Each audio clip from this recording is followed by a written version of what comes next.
is concerned. But the way of presentation, for example, the humor which is applicable 600 years ago will not be understood today. Today's age, social evils are drug, terrorism, all these are the evils today, which did not exist in those days.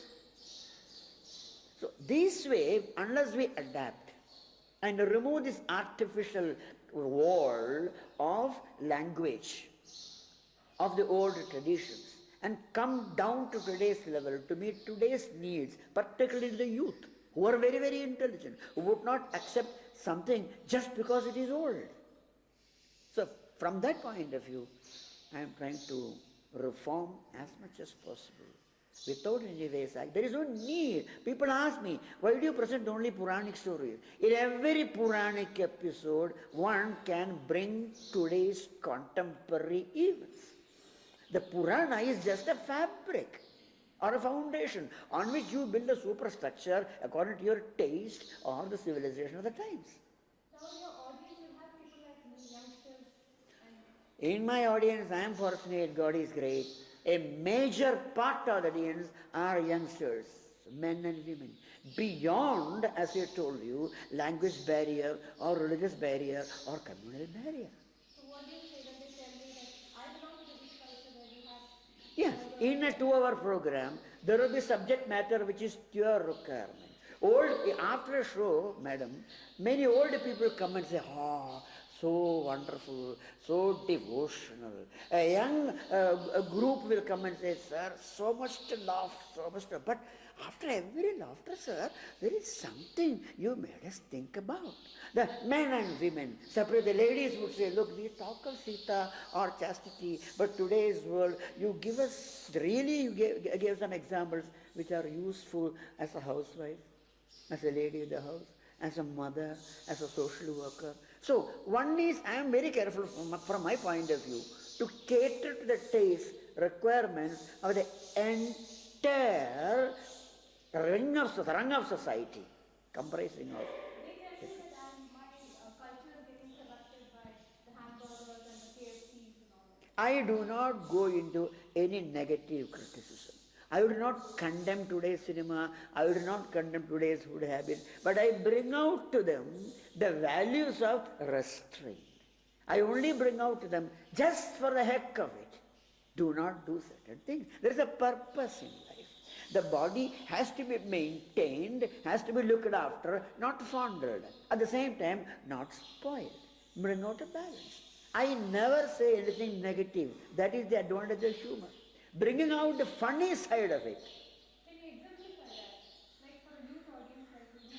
Yeah, for example, even a tragedy. A man is sick on the deathbed.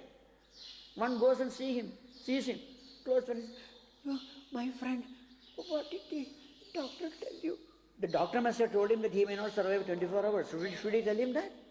No, yes, don't worry. Doctor confided to me that within 24 hours you will be absolutely out of trouble. Everything will be all right. Do not worry at all. Next 24 hours will make all the difference. Okay, wonderful.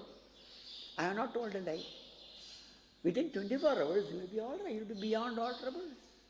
As the two men say, the doctor checks up an individual. Oh, don't worry. There is very little alcohol in your bloodstream. Second man, oh, you are beyond worry. There is very little blood in your alcohol stream. So, the way you put it off, you see. Can you comment? I wanted to comment on the contemporary issues now. What about something on the Vajpayee government or Indian visit or anything? Here, I do not go into direct politics. For example, during the last election, there was a lot of negative talks. People like Subramaniam Swami, Jayalalitha under one group, attack on Vajpayee. As an artist, I am not supposed to keep sides. You see? But the word puns. There is a story when a Brahmin comes and complains about Sri Krishna, condemns him because his son had died. He said, it is because of Krishna's fault my son died. Absurd. So Arjuna comes there, look here, don't criticize Krishna. Tell me, what is your grievance? My grievance is this. What's your name? Ah, why do you ask my name? I am a famous man, known man. My name is Swami. What Swami? I am Subramania Swami.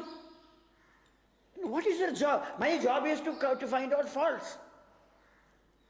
I don't care for Krishna or his father or the king. King must be claiming that I have done a lot of great yagas, yajnas. You know, Vajpayee is a great yajna.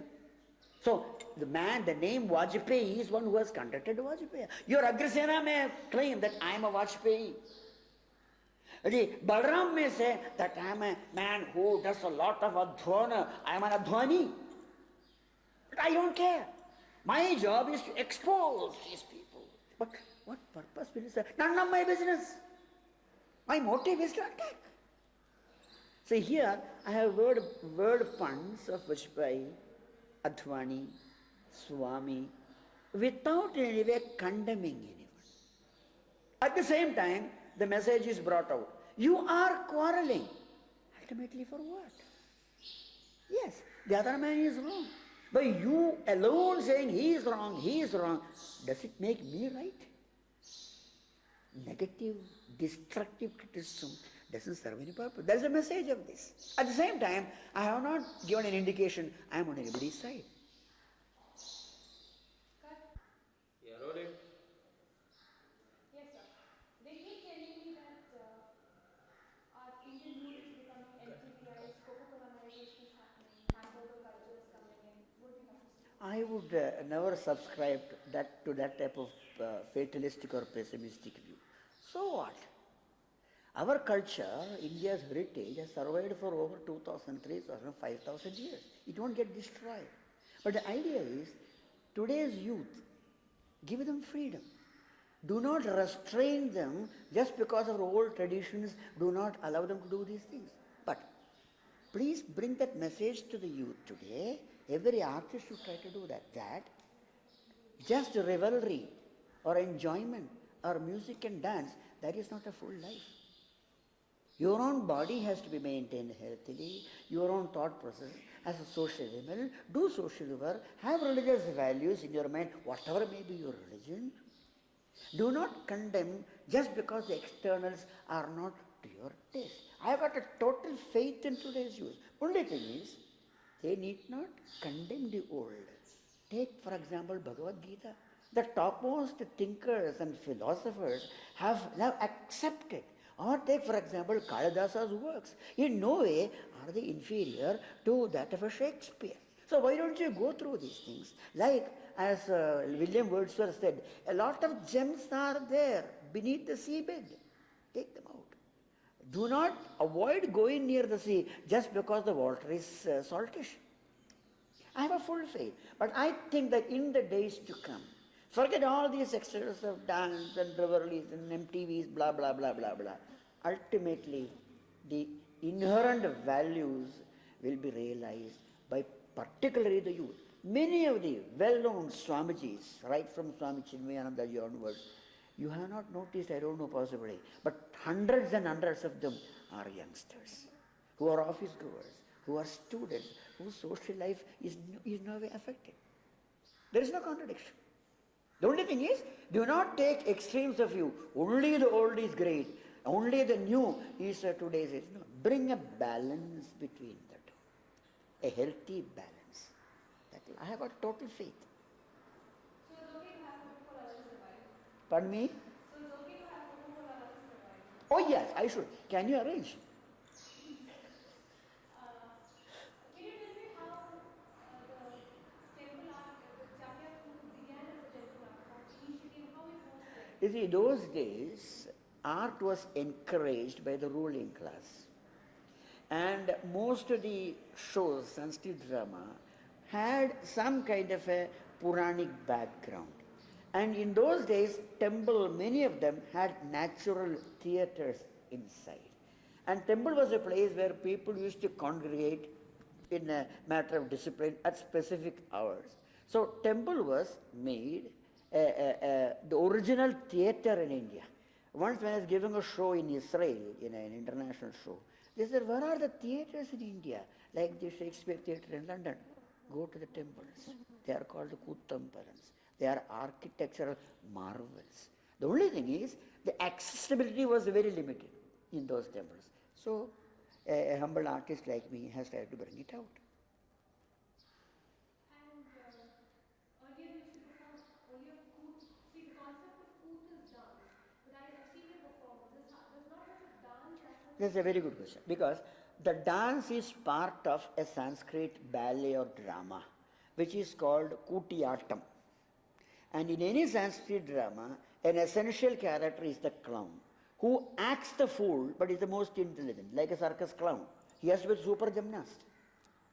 So this clown, in a way, interprets all those passages and events which are presented in Sanskrit, not intelligible to the masses. So he is some kind of a translator, a man who interprets what the average man cannot understand. So this Koothu was with a lot of bodily movement. In fact, he is given a lot of freedom for his mannerisms, actions, language. He is the man who talks in vernacular. In your costume, what is the clown part of it? The clown, for example, see this mustache, one down, one up. And there is a cone here. Many people have not, this is the clown's, small dome. What is this small round stuff? In all court gestures you find that. It represents that this man is a fool with a small brain. So the whole thing is to give a clownish appearance. And possibly for safety, because since he has criticized so many people in the audience, he would not like to be recognized when he comes out. These are, there are 14 dots. That way in our own culture, there is a significance for certain numbers, 9, 11, 13, 14, possibly. 14 dots represent the 14 weapons of the goddess Durga.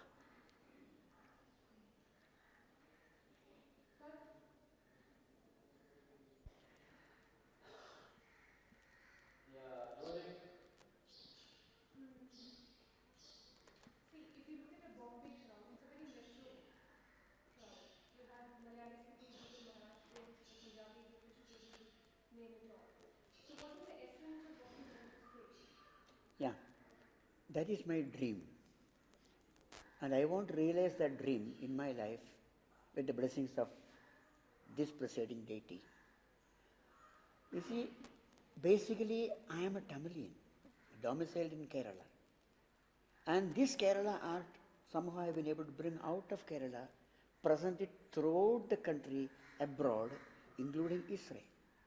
And I feel that to bring this art outside the temple walls, we must remove this artificial barrier, the language barrier particularly.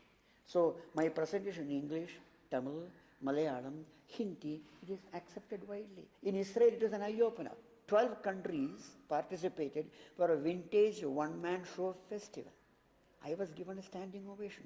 I presented 4 shows, all houseful. So if this art can be spread throughout the country, if it is in Maharashtra, the presentation is Sanskrit and Marathi. If it is in Gujarat, Sanskrit and Gujarati. If it is abroad, Sanskrit and English. Vernacular for this Koothu was just an accident because this art grew up to this level in Kerala. Had it happened in Karnataka, Koothu would have been an art being present in Sanskrit and Kannada. What do traditionalists have to say about it? You must have faced a lot of... The traditionalists, so-called traditionalists, many of them are not there at all. This was presented by a small, minuscule community, out of which hardly a few dozens are alive. It was a preserve of a small sect. So traditionalists, those traditionalists will disappear. I am looking forward with hope to the present youth. And I am encouraged. I get massive audiences much beyond my expectation. And many of the temples, for the last so many years, every temple calls me as an annual ritual for their festivals. Traditions I am not attacking, but I don't depend on them. Because my objective is clear.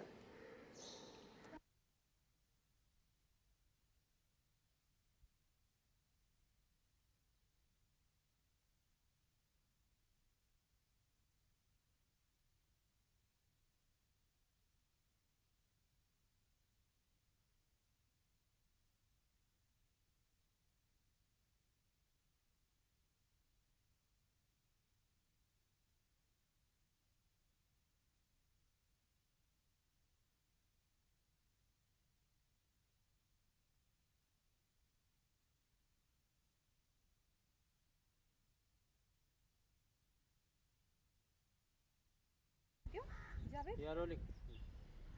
One second. Okay, rolling. Yeah, action. Oh, yes, you're right. Very often people say India is a land of contradictions. On the one hand, you have huge skyscrapers and beneath 100 slums. You have the most modern aircraft landing amongst a cluster of slums. You have a group of young, fashionable youngsters jiggling and dancing, and a few ladies, young girls, and in between, a few eunuchs approach both sides. They also survive. There is a temple bhajan going on. Next door, there is a pub. But what people allege as contradictions, I would say it's a multiplicity of cultures. And my humble opinion is India has survived for millenniums because of that multiplicity. In other words, the unity is because of the diversity. Cut. TikTok. Yeah, rolling. Action. There is a charge that India is a land of contradictions. Yes, there is a justice for that type of view. You have on the one hand huge skyscrapers and beneath hundreds of slums. You have the most modern aircraft landing amongst a cluster of slums. On one side there is a temple, mass bhajan going on, and next compound there is a pub and a party goes on. A group of young boys come jiggling, singing, another group of girls, in between a small number of eunuchs come and say, ah, ah, ah. They all survive. But my humble view is India has survived because of these so-called contradictions. I feel these contradictions are to be named as a multiplicity of cultures. When the state has a fundamentalist philosophy, once that philosophy fails, the state fails. In India, we have survived paradoxically because of the diversity, and that diversity has ensured unity in our country.